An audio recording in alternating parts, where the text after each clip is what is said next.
pada pagi ini, tepatnya jam setengah 4 kurang lebihnya, kami akan menjemput guru besar kami, Gus Samsudin, yang sedang beriadoh untuk menyembuhkan matanya. Kami minta doanya kepada semua pendukung Gus Samsudin dimanapun berada. Mari.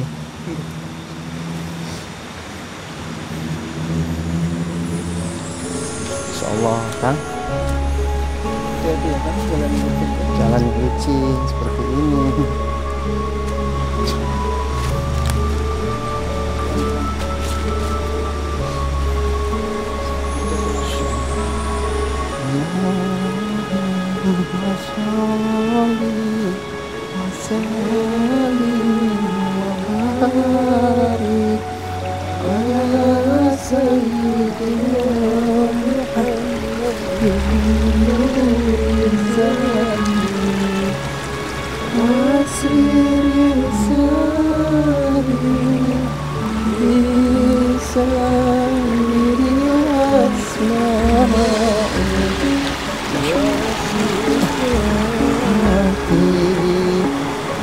Allah.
Kang.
Alhamdulillahirabbil alamin. Alhamdulillahirabbil alamin. Alhamdulillahirabbil alamin. Alhamdulillah ya Allah. Saya masih diberikan kesempatan oleh Allah untuk melihat dunia ini. Alhamdulillah, Allah masih memberikan saya nikmat untuk melihat. Semoga nikmat yang diberikan Allah kepada saya ini bisa saya gunakan untuk menjalankan segala perintah Allah dan menjauhi segala larang-larangannya. Semoga nikmat Allah ini bisa menambahkan syukur di dalam hati saya. Semoga nikmat ini bisa saya gunakan di jalan Allah. Ketika saya diberikan mata oleh Allah, semoga mata yang bisa melihat ini saya gunakan untuk melihat sesuatu hal yang diridai oleh Allah. Ketika Allah memberikan saya nikmat bisa mendengar, semoga pendengaran saya ini bisa saya gunakan untuk mendengar sesuatu hal yang diridhai oleh Allah. Semoga seluruh anggota tubuh saya yang diberikan nikmat Allah bisa saya gunakan di jalan Allah, karena ini adalah wujud syukur yang sebenar-benarnya, ialah dengan cara menjalankan segala perintah Allah dan menjauhi segala larangan-larangannya. Ketika diberikan mata untuk melihat, maka gunakanlah mata yang melihat ini untuk melihat sesuatu hal yang diridhai oleh Allah, karena semua yang diberikan oleh Allah nanti akan ada hisabnya, akan ada pertanggungjawabannya. Semoga saja nikmat Allah yang diberikan kepada saya bisa saya gunakan untuk menjalankan segala perintah Allah dan menjauhi segala larang-larangannya. Subhanallah, alhamdulillah, wa la ilaha illallah, wallahu akbar.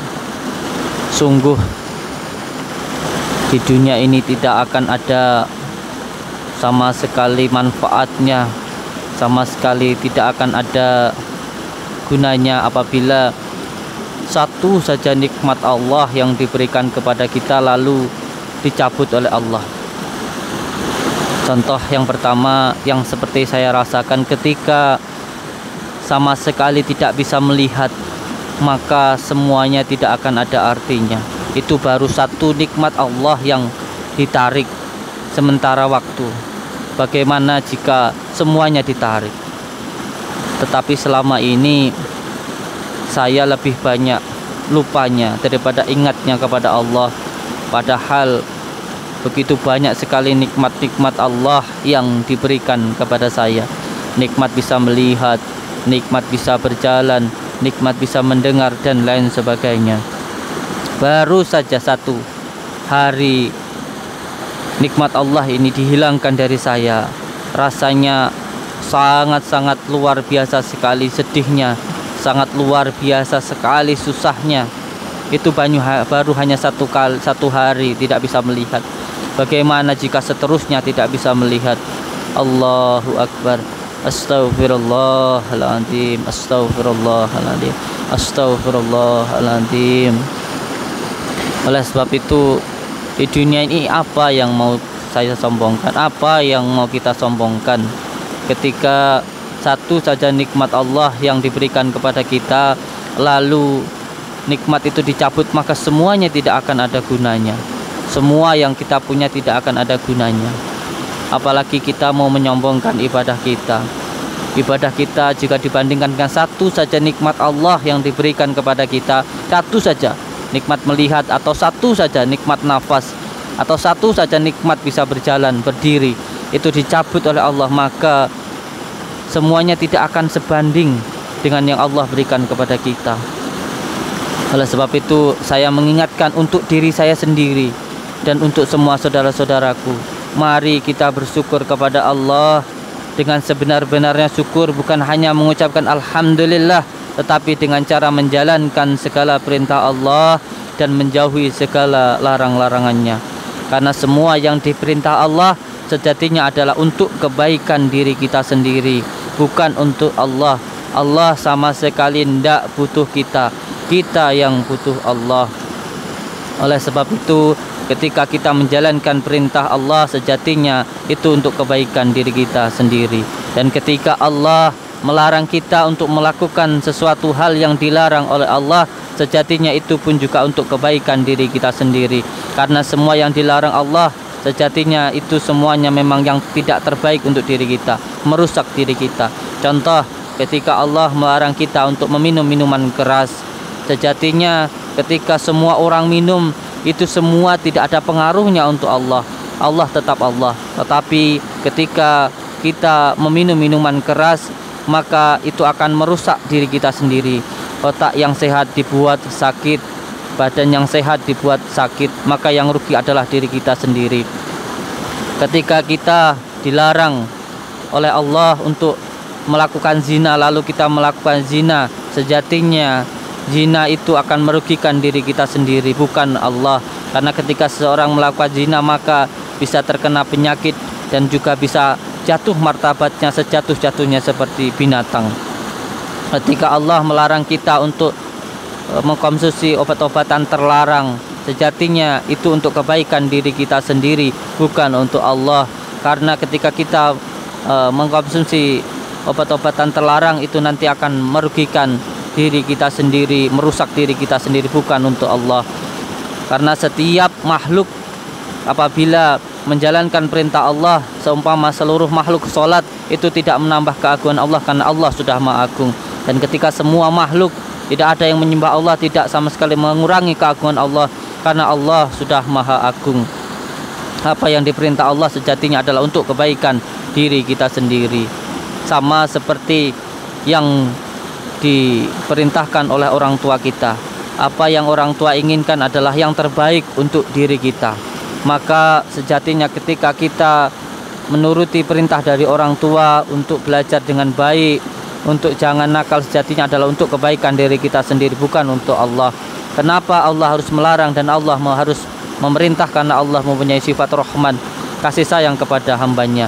Sama juga ketika pihak kepolisian menyuruh kita untuk memakai helm ketika berkendaraan sepeda motor.